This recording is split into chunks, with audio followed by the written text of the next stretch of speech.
Si no fuera por otras cosas, todas ellas importantes, trascendentes y vinculadas siempre a la sensibilidad de un español, habríamos aprendido a conocer, a querer y a estimar al Perú, al pueblo peruano, a las gentes de esa tierra, a través de las canciones de Chabuca Granda. Chabuca ha hecho aún mayor la dimensión de las bellezas y de las esencias peruanas en el mundo. Chabuca es, aunque la palabra sea un poco tópica y se haya usado ya tantas veces y para otras cosas, en ocasiones sin excesivo acierto, una embajadora del Perú que ha sembrado amor y amistad hacia su tierra. Chabuca, bienvenida. Nosotros recordamos siempre los versos y naturalmente recordamos las notas musicales, pero sobre todas esas canciones hay una, La Flor de la Canela, que es la que ha robado el corazón al mundo. Déjame que te cuente, limeña, déjame que te diga la gloria que evoca la memoria del viejo puente, el río y la alameda. Y es una pintura perfecta, precisa, poética. Es un hallazgo. Y supongo que Chabuca está muy feliz de haber dado con ese y con otros tantos hallazgos. ¿No es así? Joaquín, mira, sí, naturalmente es excesivo el que me digas que puedo hacer una embajada de mi pueblo, de mi país. Debo decirte que esa trilogía, el viejo puente, el río y la alameda, es la trilogía del padre Cobo, que yo escuché en una charla espléndida de nuestro historiador Raúl Porras Barnechea, que fue embajador aquí, y pedía piedad para el puente, el río y la alameda. Tú sabes que nuestra ciudad, en ella no llueve, entonces no se juzgó necesario hacerla de piedra, ¿verdad?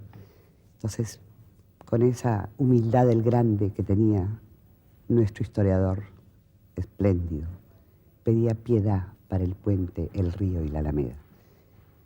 Eso se juntó con algo tan hermoso y carísimo para mí, como fue la visita de la señora doña Victoria Angulo, señora limeña de raza negra, vive aún, muy vieja, ha cumplido 85 años espléndidos recién en julio. Al despedirse de mí, me dijo, hoy me voy a pie, hija. Y claro, yo sabía que vivía detrás del puente, bajo el puente, como se llama el barrio del Rímac. Y recordé aquello de piedad para el puente, el río y la alameda, la prestancia, la solera de esta señora negra, elegantísima, que quién sabe Lima tendría que alfombrarse para que ella la paseara de nuevo. Y esa noche hice la flor de la canela. ¿Ves? Dicen que la canela es el talismán de los gitanos en España, y yo doy fe. A ella le debo todo, inclusive estar contigo esta noche, ante ti, mejor dicho. Gracias, Chabuca. La canela ha sido un talismán también para Chabuca Granda. Hasta entonces la vida de Chabuca había sido una. A partir de ese momento su vida cambia, es la misma, pero se enriquece, se multiplica, se dispara en nuevas direcciones. Vamos a pasar revista un poco a esa vida interesante, esa vida que empieza un día de 1920 a 4.800 metros de altura. Pero no digas mi peso. No. Mi edad sí, el peso no. Empezando por todo lo alto, 4.800 metros es mucha altura. Sí, señor, así es. Mi padre era ingeniero de minas, nacido en las costas en Lima, mi madre en las costas también en Trujillo. Pero a mi padre había que seguirlo donde él fuera, naturalmente. Y en el asiento minero de las Cotabambas Aurarias, nací después de un hermano mío que desgraciadamente murió chiquito allá. Realmente muy alto. Ahí no crece ni un trébol. Es una zona minera, aurífera, de oro. Piedra. Piedra viva. Piedra. Puna brava. Y así nací y jamás agradeceré suficiente haber nacido allí. Me parece que tengo otra dimensión de mi país, ¿no? Es decir, yo nací en los Andes, ¿no? Y fíjate tú que no se usaba hace 56 años para las gentes que vivían en Lima nacer en la sierra. Y mis padres, que tan respetuosos del futuro de la persona, me bautizaron en Lima por si yo hubiera querido ocultar que había nacido en la sierra. Lógicamente, mi niñez, mi adolescencia, fue rica en cuentos del lugar de mi nacimiento. Y cuando por fin me confesaron, ya para sacar mis papeles de identidad y qué sé yo, que yo podía ocultarlo si quería, me sonreí, agradecí la educación con este ser que habían hecho nacer. Me sonreí muchísimo y ahí fui donde comprendí que no les agradeceré suficiente el lugar de mi nacimiento. Luego es el lugar probablemente más aguerrido de todo mi país. Mis paisanos son mineros y ni el Inca avasalló a Apurímac, las Cotabambas Aurarias. Les tengo tanto cariño porque usualmente nos vemos. Son muy gentiles conmigo. Cuando he ido al Cusco y he cenado, como dicen ustedes, con ellos, pues me acompañan hasta mi hotel bailando con guirnaldas, cosas ya de pueblos antiguos y probablemente que dejaron los españoles, porque yo no he sabido que antes de los españoles se hicieran guirnaldas para bailar por las calles de mi país. Les respeto y quién sabe, una de las emociones más fuertes que sentí en mi vida fue cuando llegaron en comisión a mi casa de visita y me traían de regalo una vara de mando, un varayoc. Es decir, que el que yo tengo yo no lo compré en un anticuario, pero sentí la necesidad de hacerles ver que eso no podía ser, que no era posible que yo mereciera. Y me dijeron, no, señora Chauquita, es que usted dice dónde ha nacido. Entonces, lógicamente, lo acepté. Y hemos seguido una amistad que comenzó probablemente, si yo tengo 56 años, es una amistad que comenzó hará 80, porque mi padre y ellos fueron enormes y grandes amigos. Las minas en el Perú, y seguramente en el Ecuador y en Bolivia, las de oro, de ninguna se sabe que ha sido descubierta recién. Perdona. Todas fueron trabajadas prehispánicamente, ¿no? Entonces, esta es una mina un asiento enorme minero, ¿no? Ya trabajado.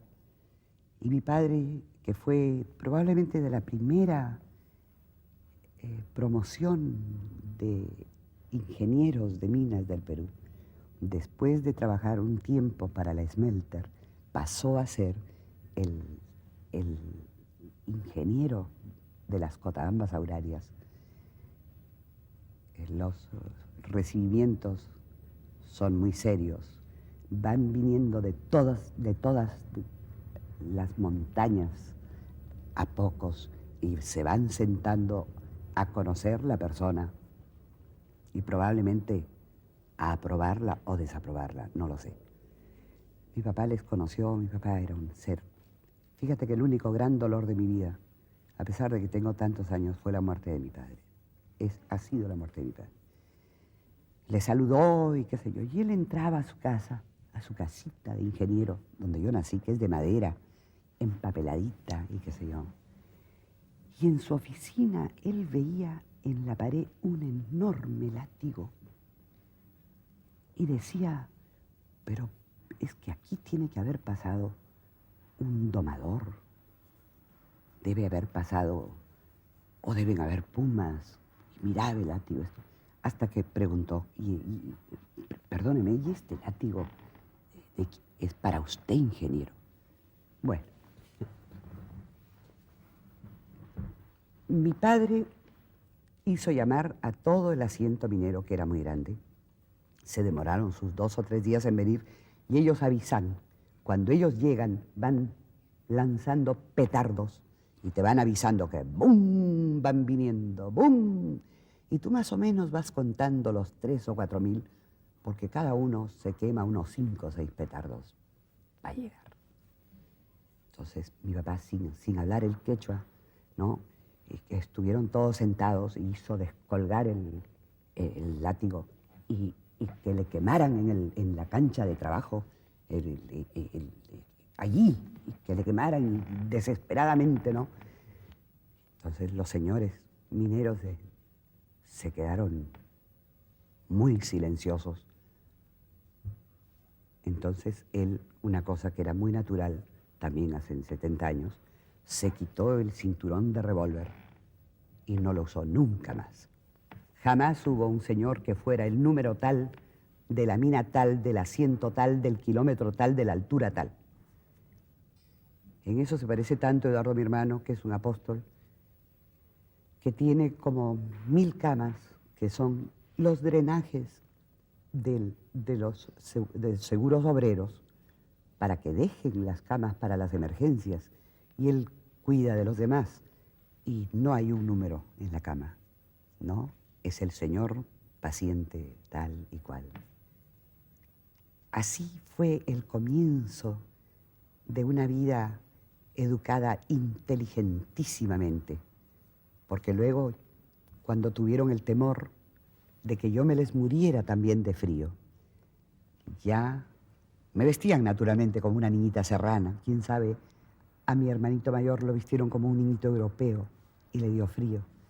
Cuando ya tuve 3 años y tendrían el temor de que yo también me les muriera, me llevaron a Lima.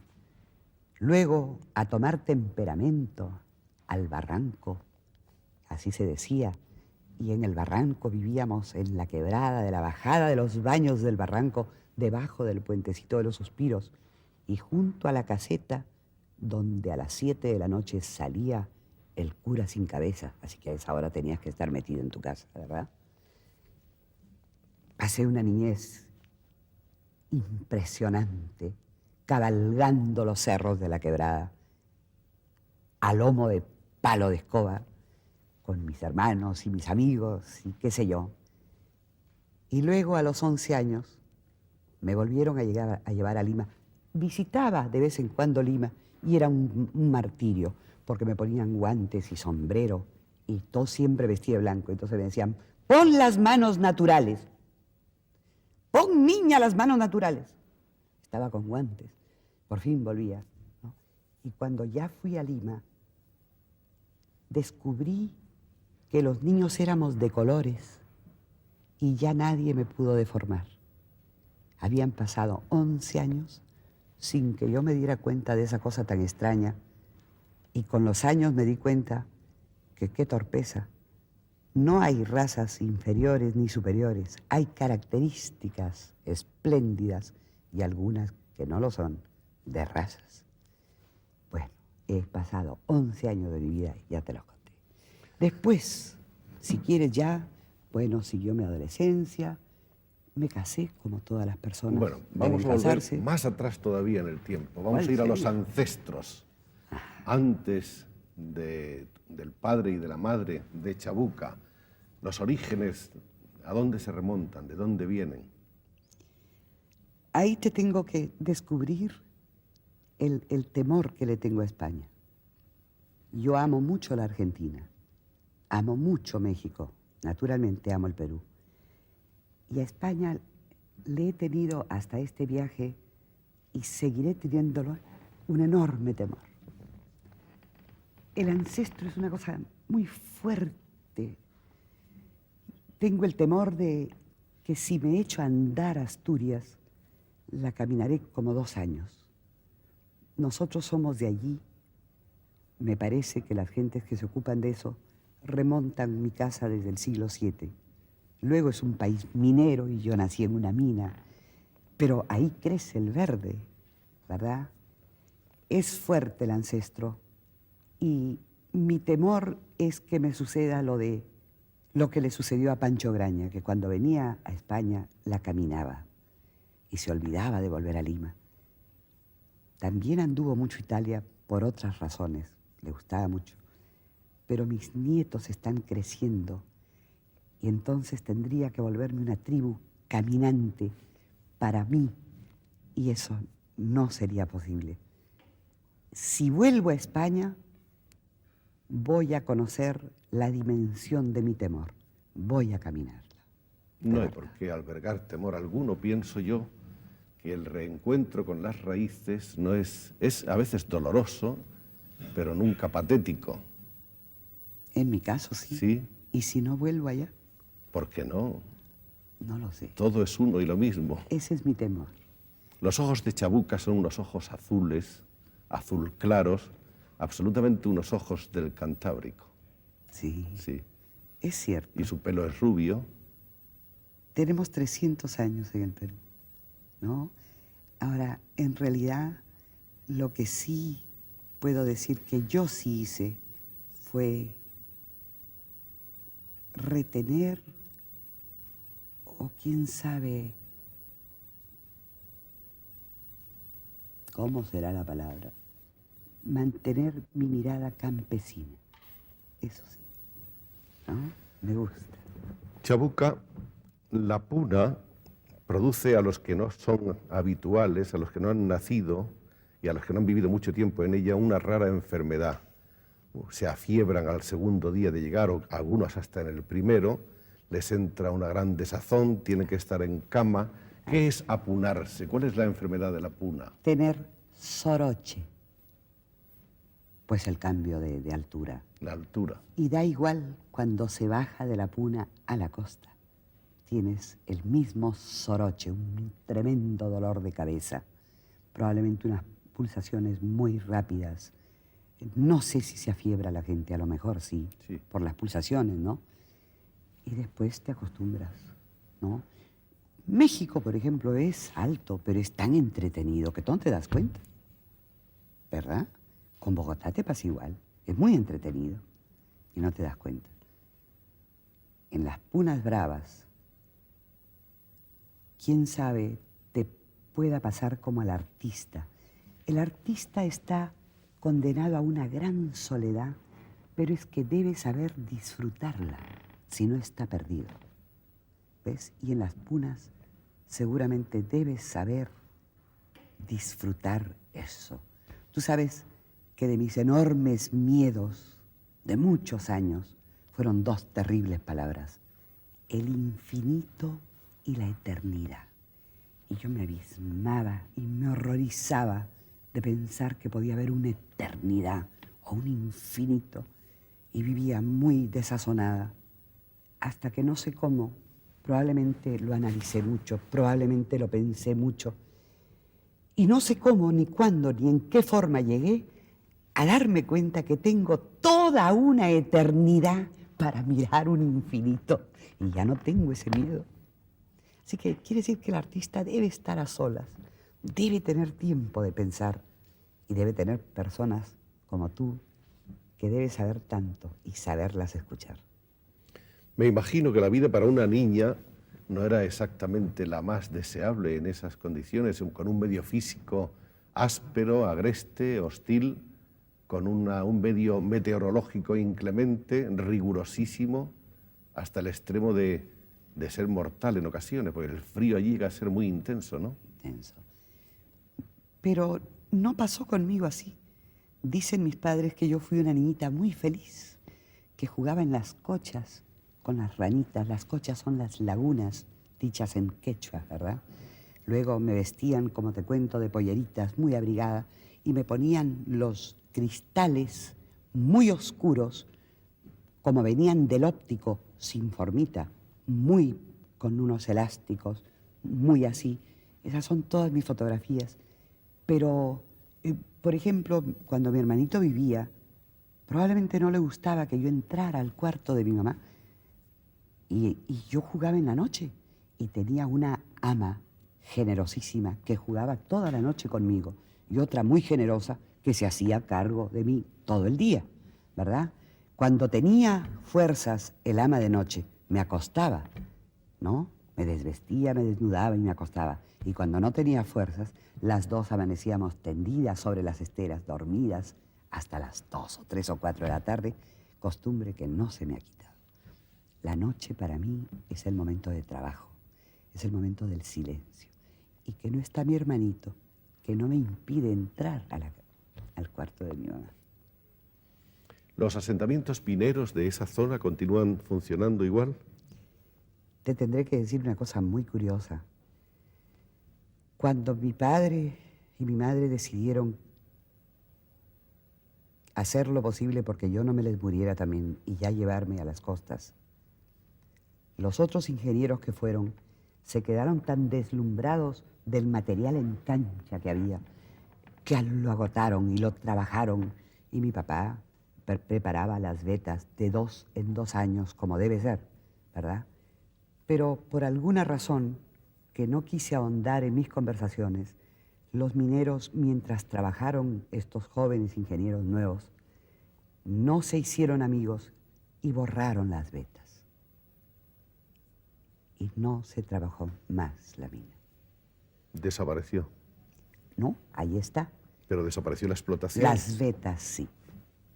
Y la explotación por ahora está detenida y tiene de detenida 53 años, y yo tengo 56.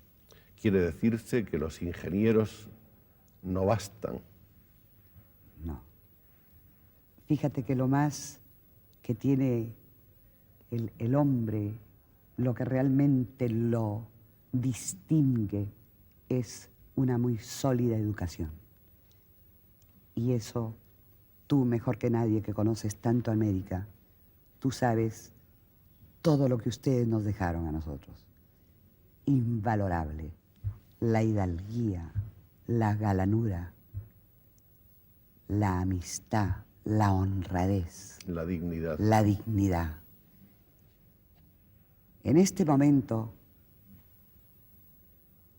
tú sabes que hay países que la cuidan mucho. Colombia es uno.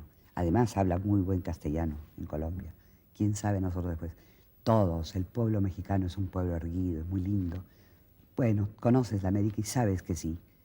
Pero yo a veces soy un poco severa y te podría asegurar que las buenas costumbres de mi país en este instante están mejor y más cuidadosamente guardadas por las antiguas familias negras. Las familias negras y las familias blancas vivimos bajo el mismo techo 2 siglos y algo, por algo que no puede esclarecerse hasta hoy, como es la esclavitud. Pero nos quisimos mucho, nos queremos mucho. Tuvimos exactamente la misma educación y quisieron integrarse. Y nosotros a ellos, porque nosotros hemos aprendido muchísimo de ellos también, ¿verdad? Por eso, ahora que hay pueblos como Chincha, Chinchalta, El Carmen, Cañete, donde las familias son casi azules, de pureza negra, o mi señora Victoria Angulo, o estos jóvenes que vienen con Perú Negro, que son pues de las familias de La Colina y de los Soto, y Dios mío, Estarteaga, vienen de familias de una absoluta educación alturadísima, que ellos sí guardaron muy cuidadosamente. Tendría para contarte maravillas sobre ejemplos de por qué lo digo. Como rápidamente te puedo decir, por ejemplo, que Eduardo, mi hermano, que es un apóstol, se olvidó que al día siguiente daba un almuerzo para 250 médicos para que supieran de su nueva labor, de lo que él estaba tratando de hacer como médico. Y claro, no tenía parrilla, ¿no? Y era el día siguiente, eran las 7:30 de la noche. Y me voy donde Manuel Angulo, que ya se me murió, hermano de la señora a la que le hice la flor de la canela. Llegué en el momento en que él estaba jugando lo que ellos llaman golpeado, que debe ser canasta o juncán o qué sé yo.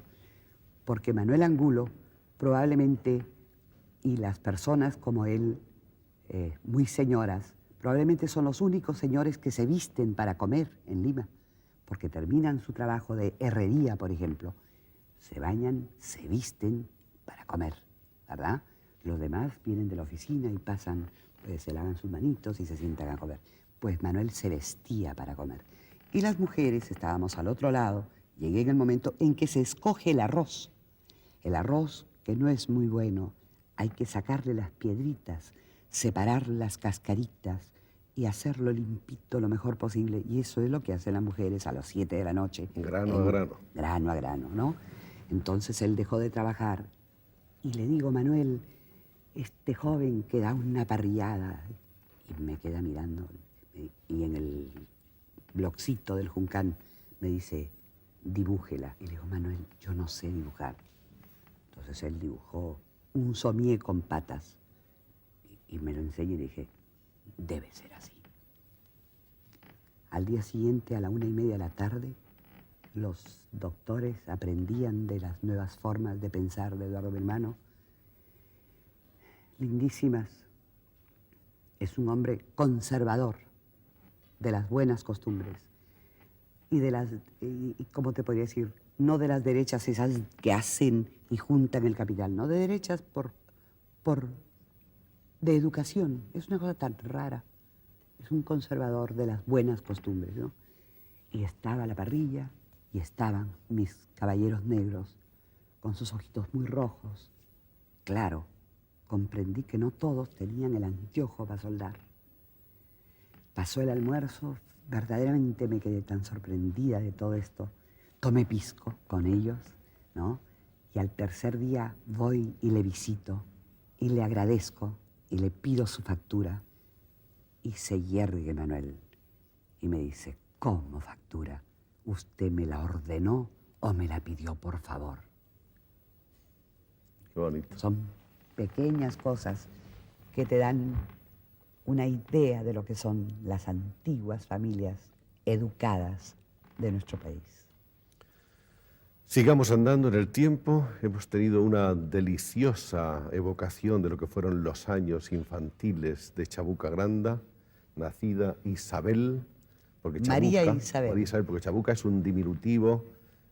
Es una última declinación. Isabel, Isabela, Chabela, Chavica, Chabuca. Hay luego un matrimonio temprano. Sí. ¿No? No sé si temprano, 22 años. Normal. Solo que yo pensé que el matrimonio era como el de mis padres y me equivoqué. El señor Fuller no tiene la culpa de mi equivocación. Después, con los años, siempre pienso yo que las gentes nos debemos casar dentro de la misma exacta educación, ni mayor ni menor, la misma, porque los ámbitos se están volviendo muy pequeñitos y no hay forma de aislarse o de permitir el aislamiento de la otra persona. Los ámbitos se refiere Chabuca a los hábitats, a las casas, a los apartamentos. Nos están quitando la esencia. Nos están comprimiendo. Comprimiendo. Y entonces, si no tienes la misma educación, no inferior ni superior, no sabes cómo se portará el otro. Por lo menos, ¿no? Yo creo, desgraciadamente, que ahora están haciendo casas de manera que las jóvenes, las personas de menores recursos no puedan casarse. Y el matrimonio pienso que tendrá que ser para gente muy rica, donde el ala derecha sea de uno y el ala izquierda del otro y flirteen al centro, si así lo desean. Están matándonos la esencia y el patio y el tendido y el lavado y el grito y el juego. Y hay que jugar en la calle, muchos niñitos, ¿verdad? Por eso me parece que el señor Fuller no tiene ninguna culpa que yo no me fijara si teníamos la exacta educación. Pero también es cierto que me pasan cosas tan graciosas, como nunca más hablé de él. Entré un día a un banco en Lima y veo una cara conocida y me mato y digo, yo que soy una persona amable, ¿pero quién será? ¿Pero quién es? ¿Quién es? ¡Oh! Había estado casada 10 años con la cara conocida. No tengo rencores. ¿Ya no te acordabas de él? No, es que nunca más hablé de él. Nunca más. Y hace unos días, al venir a España, Eduardito, mi hijo, que conducía el coche en ese instante, me dijo, mira, me dijo, ese es mi papá. Y yo miré, pero no vi bien. Si hubiera tenido que contar, hubiera sido como un folletín de telenovela mexicano. Y él no lo merecía, ni yo tampoco. Entonces estamos llegando a una conclusión Entonces mis curiosa. hijos tuvieron una suerte inmensa. Toqué el timbre y se criaron en la casa de mis padres, a la manera vieja. Mi incógnita es si mis nietos, yo no quiero que me vengan a tocar el timbre mis hijos sin ellas, porque que no eras medio Dios, ¿no? Pero la incógnita es cómo se criarán mis nietos fuera de la casa de mi padre y de mi madre. La señora es una reina que vive. Por eso hablo poco de ella, porque por elegante es muy discreta. Así como siento que mi padre, por elegante, tan discreto, debe estar confundidísimo con eso de que se toque fina estampa por todas partes. Debe estar muy confundido. Es después del divorcio cuando Chabuca encuentra su camino en la música. Sí, señor. Yo me divorcié y tenía que hacer algo con el alma, y con la cabeza, y con mis manos, y con mi tiempo, y con todo. Y descubrí que las mujeres podíamos hacer canción popular porque escuché a Connie Méndez, una señora venezolana invalorable que cantaba la geografía de su país, y las canciones que se usaban en mi época eran terribles, decían, ven que necesito verte desesperadamente, y me di cuenta que las mujeres podíamos contar sobre un caballo, sobre un farol, sobre un puente, y así comencé. Y entonces, pues, tú sabes que en esa época las señoras que nos divorciábamos teníamos que recluirnos mucho en la casa. Tanto que cuando nos invitaban de protocolo a una cena grande, íbamos ahí por el final de la mesa porque no teníamos. Marginadas. Era normal. Sí. El que tenía el peso del trabajo era el esposo, ¿no? Qué sé yo. Y fíjate tú, comencé a trabajar en eso sin darme cuenta, y así pude crecer mis hijos. Y este país, por ejemplo, se lo debo a María Dolores Pradera. María Dolores Pradera es una mujer tan impresionantemente bondadosa, además de gran artista, además de hermosa, además de bella de alma, además de valiente. Fíjate tú que nos tiene en vigencia 20 años. A mí, a Atahualpa, a Ferrusquilla, a José Alfredo. Es decir, que nuestras canciones no pasaron nunca de moda, porque ella se encarga de que estén siempre en vigencia. Y además ella se las busca solita. No nos pregunta, es tan discreta y es tan bella. Y me acaba de regalar una guitarra y me voy a tener que obligar a aprender música, porque no es posible que yo siga pensando a mi edad, y es cierto, ¿no?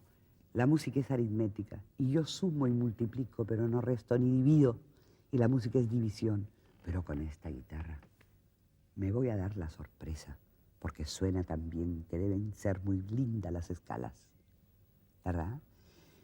Pero en lo de María Dolores, probablemente no hay país que cuente con una artista tan completa como María Dolores Pradera. Muchos años oía yo de ella y oía en Colombia y en todas partes. Nunca logré conocerla. Y la conocí y me llamó la atención. Ahí me di cuenta y no lo volví a ver más. Conocía en ese instante una intérprete agradecida. Es decir, que es al revés. No es que yo le tenía que agradecer, no. Ella tenía un ramito de florcitas que se había robado en la puerta de Alcalá y miró las piernas de un oficial. Y el oficial le dijo, señora, ¿pero qué hace usted? Mire usted, me robo unas florcitas para una señora que ya después le diré quién es. Pero, y llegó, pero yo llegué muy tarde al hotel. Me habían invitado, me acuerdo, a Aurorita Fierro para el cataclismo del Perú y que España hizo tanto por él. Y ya las florcitas estaban así y estaba sentadita delante de mi ascensor en el, qué sé yo, el palacio, qué sé yo, los palacios, no sé qué. Y me miró y dijo, esta debe ser. Y era en agradecimiento a mis canciones. Y me quedé con la boca abierta, yo que soy tan parlanchina. Pero me di cuenta, con el sentido común y con la educación, que la señora tenía razón. Mira tú. Y sin embargo eso no es usual. No conozco otro caso. No hay cantantes No conozco. agradecidos. No los he visto, puede ser que los haya, pero no conozco el caso. Conozco de gente, colega mía, que ruega, que implora, cántame esta canción. Y a veces le dicen, sí, mañana, qué sé yo. Y María Dolores tuvo la elegancia y la inteligencia probablemente de darse cuenta que probablemente el autor que ella canta y quiere tanto, ¿no?, hace en 10 o 12 años, como derecho de autor, como pequeño derecho de autor, lo que ella en una noche. Y eso es su agradecimiento. Y a sus autores hombres, me acuerdo que había comprado un piso y a Tomasito Méndez le dijo un día, no tomes hotel, que yo tengo un piso para mis autores. Y le dio las llaves. Y así con todos. A mí me enseñó Segovia, me enseñó Ávila. Después que terminé mi visita a Los Cierros, fui huésped de ella y me enseñó toda la España que imaginas. No veré otro caso. Es que en ella también confluyen, en María Dolores Pradera confluye también una alturadísima educación, además del arte. Y luego, ella el milagro de la canción popular es que los pueblos se llevan las canciones de otros pueblos a su manera para que la entiendan y se la canten. Antes que ella y después de ella he tenido muchos intérpretes a quienes yo agradezco muchísimo. Tengo discos hasta de los gitanos que adoro, porque le dan otra cosa, le dan su aire, o los Tres de Castilla, o Manolo Corrales. ¿Cuántos? No sabes cuántos. Es solamente que María me hizo el favor de acercarse y yo me di cuenta que era María Dolores Pradera así. ¿La Flor de la Canela fue la primera? La quinta. La quinta. No hay quinto malo. ¿La primera fue? Lima de Veras, la segunda fue Callecita Encendida, la tercera fue Zaguán, la cuarta fue Tum Tum abre la puerta, y en eso que me premiaron los Leones era la charla de Raúl Porras Barnechea, Piedad para el Puente del Río de la Alameda. Luego vino la visita de esta señora, que fue tan educada como las visitas de las amigas de mi madre, porque me venían a respaldar detrás de un mostrador donde yo trabajaba unos productos de belleza. Y todas las señoras se acercaron a saludarme, ¿no? Y ella también. Esa noche le hice La Flor de la Canela. Y hasta hoy camina ligerita. Y he caminado mucho, mucho, mucho, mucho. Soy una cantante muy reciente, fíjate tú. Tengo solo 16 años de tener mucho swing con voz de perro o gato. Perro mastina, ¿no? Es más bonito decir así. O de gato o crow, ¿no? Pero tengo swing y dependo de mis guitarras. Toda mi vida he tenido excelentes guitarras. Pues Martín Torres está con María Laforé, Óscar Avilés sigue siendo la primera guitarra del Perú, Don Luis González está con Mercedes Sosa, y ahora tengo un joven Félix Casaverde. Soy una mujer de mucha suerte. Y yo, naturalmente, yo no canto acompañada por, yo canto con, ¿no? Es hacer música. Y entonces, claro, ¿cómo no me va a salir? Aunque fuera como una mastina, una canción. ¿Cuántas canciones hasta ahora, Chabuca? Bueno, como he hecho comedias musicales, entonces ya no te puedo decir el número, pero sí pasan de 100. Al principio era muy desaprensiva, me hacía 12, 10 al año. A veces ahora unas 2 o 3. Y no alcancé a hacer folclore. Apenas hice canción popular y de ella solamente juglaría. Te conté cosas, las cosas que a mí me han llamado la atención. El amor se lo dejé a los poetas. A veces el amor de los letristas es mal consejero, ¿no? Y yo soy letrista. Tengo imágenes poéticas, pero soy letrista, buena letrista si tú quieres. Me fijo mucho en no usar un adjetivo calificativo, sino si no es el exacto. Por ejemplo, hay un momento en que digo, por una rosa, digo rastrillada en el aire, peligrosa. Entonces sí lo pongo. Luego trato de hablar en primera persona cuando es un gallo de riña, ¿no? O un joven muerto. Y cuando te cuento de algo mío, hablo en tercera persona. Y a mí no me hice sino 3 canciones. Una, a mi pobre voz, otra, a ese arar en el mar, y la otra, quién sabe a qué. ¿No? No fui nunca sujeto, pero tengo buenos sujetos. Seguiremos recordando durante mucho tiempo todos nosotros tu sonrisa, tu elementalidad, tu naturalidad, tu discreción y tu elegancia, y seguiremos oyendo las músicas de tus canciones que seguirán por años y por siglos, ojalá. Ojalá. Y cuando pensemos en Chabuca estaremos viendo el viejo puente, el río y la Alameda. Y lo que nos dejaron ustedes a nosotros, gracias a Dios. Y lo que nos gusta volver a encontrar al cabo de los tiempos.